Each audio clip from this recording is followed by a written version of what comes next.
Hello friends, welcome to entire classes. तो कैसे हैं आप सभी? हमें उम्मीद है आप अच्छे होंगे, अपना और अपने परिवार का ख्याल रख रहे होंगे। तो आज है 22 दिसंबर 2025 और आज हम लोग जितने भी इम्पोर्टेंट करंट अफेयर्स हो सकते हैं, police, SSC, bank, railway, state exam और भी जितने कॉम्पिटिटिव एग्जाम हैं उसके पर्पज से उसको हम लोग डिस्कस करेंगे। तो आइए हम लोग आगे बढ़ते हैं।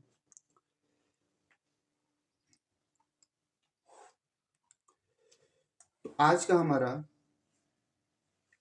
पहला क्वेश्चन होगा कि विश्व ध्यान दिवस यानी वर्ल्ड मेडिटेशन डे कब मनाया गया? पहला ऑप्शन 18 दिसंबर, दूसरा ऑप्शन 19 दिसंबर, तीसरा ऑप्शन है 20 दिसंबर और चौथा ऑप्शन है 21 दिसंबर। तो इसका राइट आंसर क्या होगा? तो इसका राइट आंसर होगा 21 दिसंबर, यानी कि प्रत्येक वर्ष 21 दिसंबर को हम लोग विश्व ध्यान दिवस यानी कि वर्ल्ड मेडिटेशन डे मनाते हैं। अब बाकी की ऑप्शन की बात की जाए तो 18 दिसंबर को हम लोग अंतर्राष्ट्रीय प्रवासी दिवस मनाते हैं। उसी प्रकार 19 दिसंबर को हम लोग गोवा मुक्ति दिवस मनाते हैं और 20 दिसंबर को हम लोग अंतर्राष्ट्रीय मानव एकजुटता दिवस मनाते हैं। ठीक है। अब विश्व ध्यान दिवस से रिलेटेड कुछ फैक्ट है वो हम लोग देखेंगे। यूएन महासभा ने यानी यूनाइटेड नेशन जनरल असेंबली ने मानव स्वास्थ्य में ध्यान की महत्ता के बारे में जागरूकता बढ़ाने के इरादे से वर्ष 2024 में 21 दिसंबर को विश्व ध्यान दिवस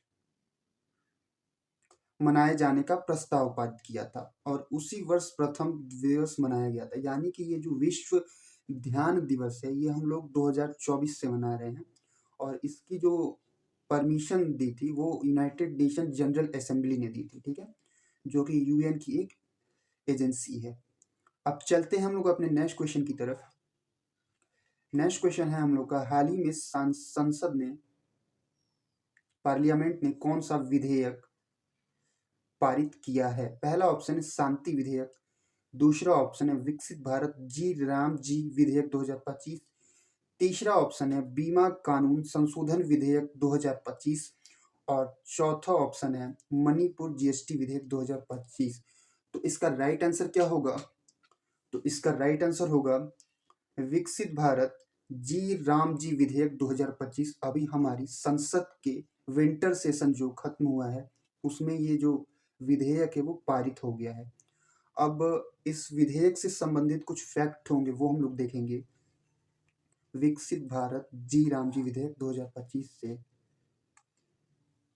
संसद ने विकसित भारत रोजगार एवं आजीविका मिशन विधेयक 2025, इसका पूरा नाम है विकसित भारत रोजगार एवं आजीविका मिशन ग्रामीण विधेयक 2025 को मंजूरी दी। यह कानून विकसित भारत 2047 की परिकल्पना के अंतर्गत ग्रामीण परिवारों को प्रतिवर्ष 125 दिन की मजदूरी रोजगार की वैधानिक गारंटी प्रदान करता है। यानी कि जो पहले मनरेगा के तहत एक वर्ष में 100 दिन के रोजगार की गारंटी दी जाती थी, अब इस विधेयक के अनुसार उसको बढ़ाकर एक वर्ष में 125 दिन के जो मजदूरी है उस रोजगार उसको क्या किया गया है, वैधानिक गारंटी दी गई है। केंद्र और राज्य का अनुदान अनुपात 60-40 होगा। ठीक है, यानी कि जो पहले केंद्र सरकार और राज्य सरकार का अनुदान अनुपात होता था वो 90-10 होता था। अब ये अनुपात कितना हो गया है, 60 और 40। यानी कि 60 रुपये अगर केंद्र सरकार दे रही है तो 40 रुपये किसको देना पड़ेगा, राज्य सरकारों को। उत्तर पूर्वी और हिमालयी राज्यों को छोड़कर इन राज्यों में बेरोजगारी भत्ता का भुगतान जारी रहेगा। ठीक है, यानी कि इन राज्यों में बेरोजगारी भत्ता का भुगतान भी दिया जाएगा अगर 15 दिन के भीतर अगर रोजगार नहीं मिल रहा है तो। ठीक है, मजदूरों को। लेकिन उत्तर पूर्वी राज्य और हिमालय राज्य को ये नहीं मिलेगा बेरोजगारी भत्ता। यहाँ पे ये अनुपात अभी भी 90-10 है, उत्तर पूर्वी राज्य और हिमालयी राज्य जो हैं।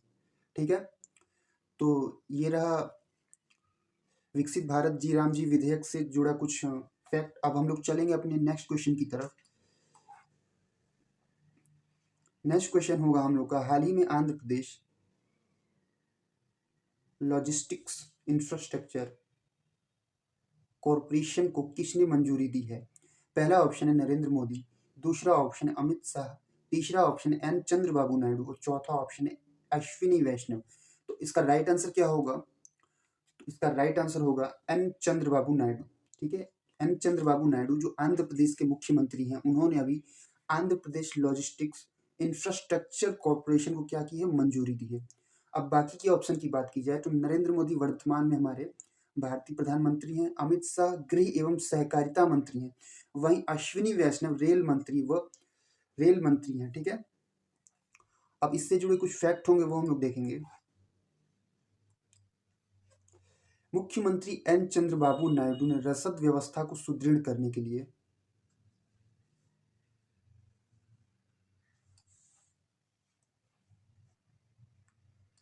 Andhra Pradesh logistics infrastructure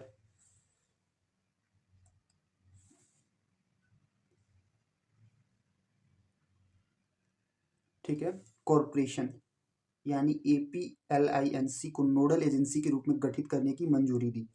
APLINC रसद लागत को कम करने के लिए बंदरगाहों, हवाई अड्डों, सड़कों, अंतर्देशीय जो जल मार्ग हैं जो हमारे देश में है और कोल्ड स्टोरेज को एकीकृत करेगा। कौन? APLINC।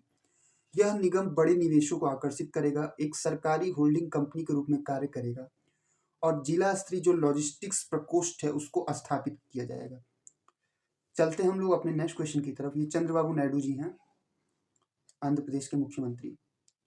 अब हम लोग चलते हैं अपने नेक्स्ट क्वेश्चन की तरफ आगे। नेक्स्ट क्वेश्चन है हम लोग का, दिल्ली में सुजल ग्राम संवाद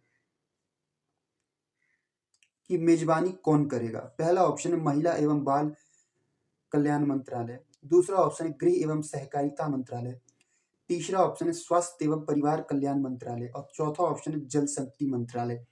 तो इसका राइट आंसर क्या होगा? तो इसका राइट आंसर होगा जल शक्ति मंत्रालय, यानी कि दिल्ली में सुजल ग्राम संवाद जो है उसकी मेजबानी है जल शक्ति मंत्रालय करेगा। अब इससे जुड़े कुछ फैक्ट होंगे वो हम लोग देखेंगे सुजल ग्राम संवाद से।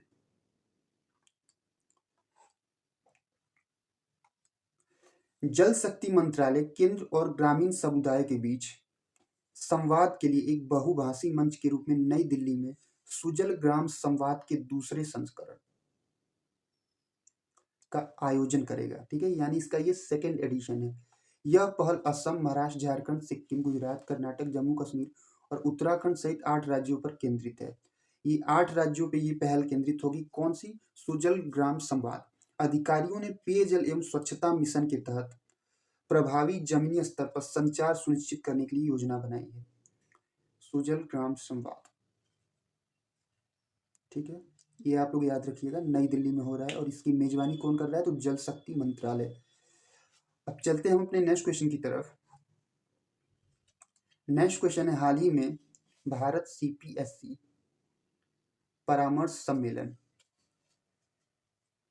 कहाँ आयोजित हुआ? तो पहला ऑप्शन होगा नई दिल्ली, दूसरा ऑप्शन है कोलकाता, तीसरा ऑप्शन है चेन्नई, चौथा ऑप्शन है मुंबई। तो इसका राइट आंसर क्या होगा?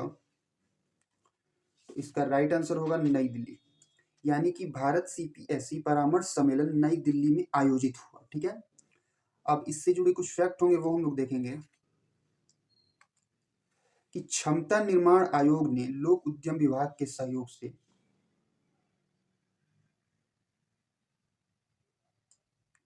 लोक उद्यम विभाग कुशल PSCs 2047 सार्वजनिक उद्यम के माध्यम से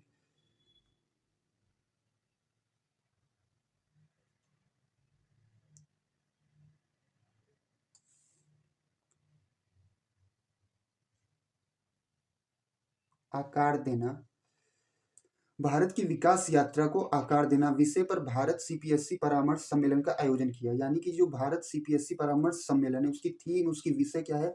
कुशल PSCs @ 2047 सार्वजनिक उद्यम के माध्यम से भारत की विकास यात्रा को आकार देना। सम्मेलन का उद्देश्य CPSE क्षमता निर्माण के को मिशन कर्मयोगी के साथ जोड़ना। मिशन कर्मयोगी जो मिशन चलाया गया है, शासन नेतृत्व और सहयोग को मजबूत करना और इंडिया @ 2047 तक विकसित भारत का लक्ष्य प्राप्त करना था। ठीक है, तो चलते हम अपने नेक्स्ट क्वेश्चन की तरफ। नेक्स्ट क्वेश्चन होगा हम लोग का, हाल ही में किस बैंक के लिए एकीकृत लोगो का अनावरण किया गया है? पहला ऑप्शन है नाबार्ड, दूसरा ऑप्शन है सिडबी, तीसरा option union bank of India और चौथा ऑप्शन है क्षेत्रीय ग्रामीण बैंक यानी रीजनल रूरल बैंक। तो इसका राइट आंसर क्या होगा? तो इसका राइट आंसर होगा क्षेत्रीय ग्रामीण बैंक यानी रीजनल रूरल बैंक के लिए एकीकृत लोगों का क्या किया गया है? अनावरण किया गया है। अब बाकी के ऑप्शन की बात की जाए तो नाबार्ड का मतलब होगा national bank for agriculture and rural development. ठीक है, ये नाबार्ड जो बना था 1982 में बना था। ठीक है, शिवरामन समिति की सिफारिश पे। सिडबी का मतलब होगा small industry and development bank of India. ठीक है, union bank of India UBI का मतलब होगा, और क्षेत्रीय ग्रामीण बैंक का मतलब हमने बताया ही आप लोगों को, रीजनल रूरल बैंक, क्षेत्रीय ग्रामीण बैंक। अब इससे जुड़े कुछ फैक्ट होंगे वो हम लोग देखेंगे कि नाबार्ड और भारत सरकार ने सभी 28 क्षेत्रीय ग्रामीण बैंकों को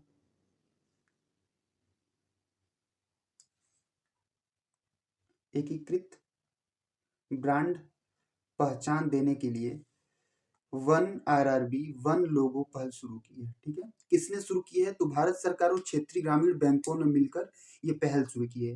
हैशटैग वन आरआरबी वन लोगो। ठीक है, यह कदम एक राज्य एक आरआरबी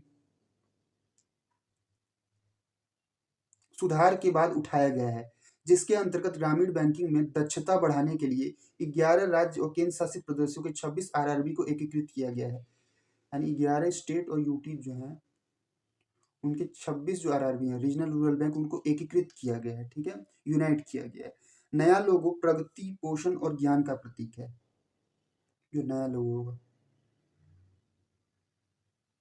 जो ग्रामीण भारत में विश्वास, विकास और सशक्तिकरण में आरआरबीज की भूमिका को दर्शाता है। तो हमने ये आरआरबीज के नए लोगों के बारे में देखा। अब हम लोग चलते हैं अपने नेक्स्ट क्वेश्चन की तरफ आगे। तो नेक्स्ट क्वेश्चन है हम लोग का, हाल ही में किसने जनरेशन जेड और जनरेशन जी के डाकघरों का शुभारंभ किया?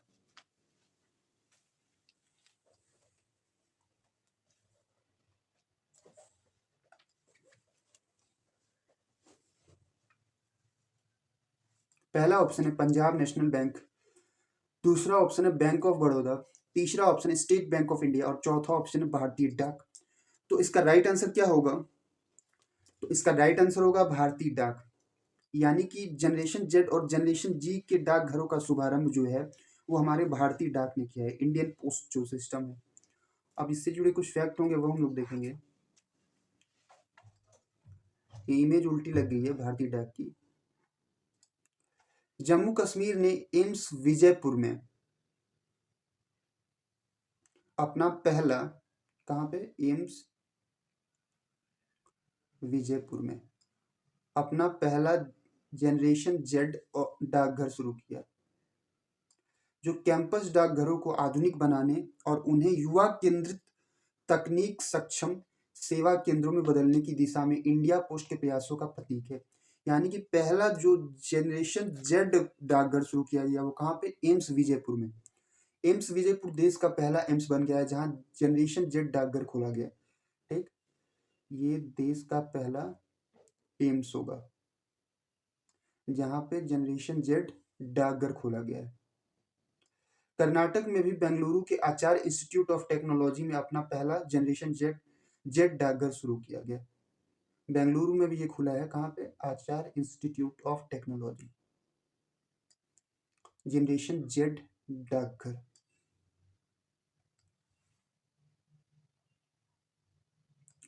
चलते हैं अपने नेक्स्ट क्वेश्चन की तरफ आगे।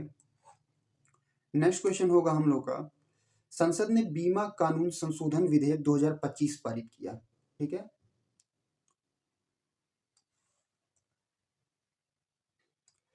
जिसके तहत बीमा क्षेत्र में कितने प्रतिशत एफडीआई यानी कि फॉरेन डायरेक्ट इन्वेस्टमेंट, प्रत्यक्ष विदेशी निवेश की अनुमति दी गई है? पहला ऑप्शन है हमारा 100%, दूसरा ऑप्शन है 90%, तीसरा ऑप्शन है 80% और चौथा ऑप्शन है 70%। तो इसका राइट आंसर क्या होगा?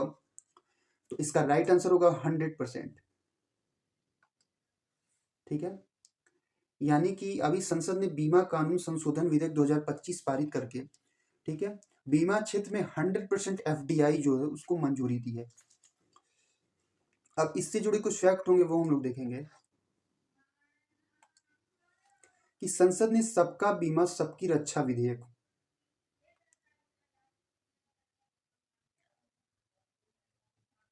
2025 को मंजूरी दे दी है। इसका नाम एक और है, सबका बीमा सबकी रक्षा विधेयक, जिसके तहत बीमा क्षेत्र में 100% तक प्रत्यक्ष विदेशी निवेश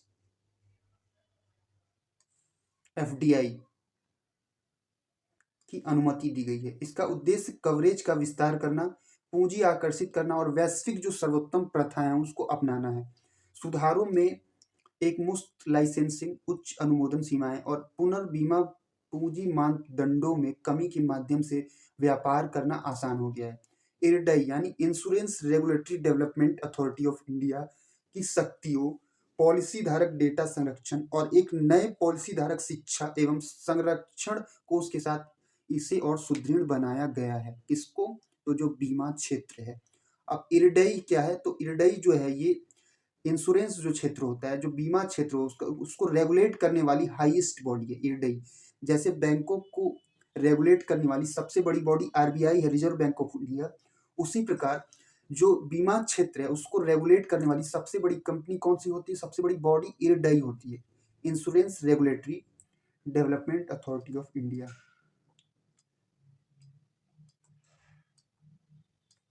इंश्योरेंस रेगुलेटरी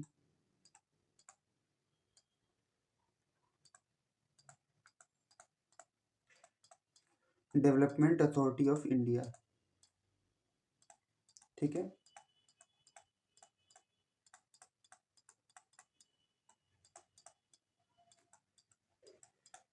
अब चलते हैं अपने नेक्स्ट क्वेश्चन की तरफ आगे। नेक्स्ट क्वेश्चन होगा हम लोग का कि हाल ही में किसने गिफ्ट सिटी में अनिवासियों के लिए ग्लोबल सेविंग्स योजना शुरू की है?